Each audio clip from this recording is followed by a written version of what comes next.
मान लीजिए कि सोने का रेट यही रहता है अभी जो लगभग आई थिंक कितना चल रहा है $4,500-4,600 पर आउंस, ठीक है। मान लीजिए सोने का रेट यही रहता है बाहर के मार्केट में, लेकिन रुपये अगर डिप्रिशिएट होता जाता है, सोने की वैल्यू बाहर वही है, लेकिन हमारी जेब से उतना ही सोना इंपोर्ट करने के लिए ज़्यादा पैसा लगेगा।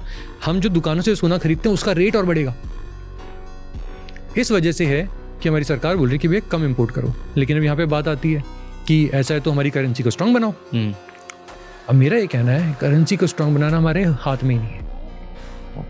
Why do I say that? एक करेंसी की वैल्यू कहाँ से निकलती है?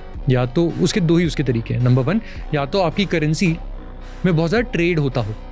ट्रेड तो ज़्यादा डॉलर में हो रहा है, रुपीज़ के ऊपर ज़्यादा ट्रेड नहीं होता। कुछ हमारे बॉर्डर शेयरिंग जो हमारे स्टेट्स हैं या फिर जो आसपास के हैं, मालदीव्स हो गया, नेपाल हो गया, भूटान हो गया, इनके साथ फिर भी थोड़ा बहुत चलता है। यूएई के साथ हमने 1-2 ट्रांजैक्शंस कर लिए, रशिया के साथ हमने बीच में बहुत किया, वो स्लो डाउन हो गया है और ज़्यादा नहीं हो रहा है। सो वो वाला तो आप बढ़ा नहीं सकते हो। कैसे बढ़ाओगे? उसको बढ़ाने का एक ही तरह है ट्रेड वाले को कि आप लोगों के लिए वो चीज़ें बनाना शुरू करो जो कि बाहर वालों को आपसे चाहिए, वो हम ज़्यादा करते नहीं है। दूसरा तरीका है कि आप लोगों के लिए रिजर्व करेंसी बनना शुरू कर दो। लेकिन रिजर्व करेंसी आप कब बनोगे लोगों के लिए? जब बाकी कंट्रीज़ के लिए आपकी करेंसी के बिना खुद का गुजारा मुश्किल हो जाए।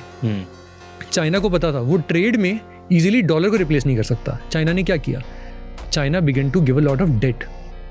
वो डेट को सर्विस करने के लिए ये आपके डेट में आपके 2 ऑप्शन होते हैं कि either you take dollar loan और you take yuan based loan. Yuan वाला अगर वो आपको पड़ रहा है 0.25 बेसिस पॉइंट सस्ता, तो जाम्बिया, केन्या ये जाके लेते हैं युआन वाला।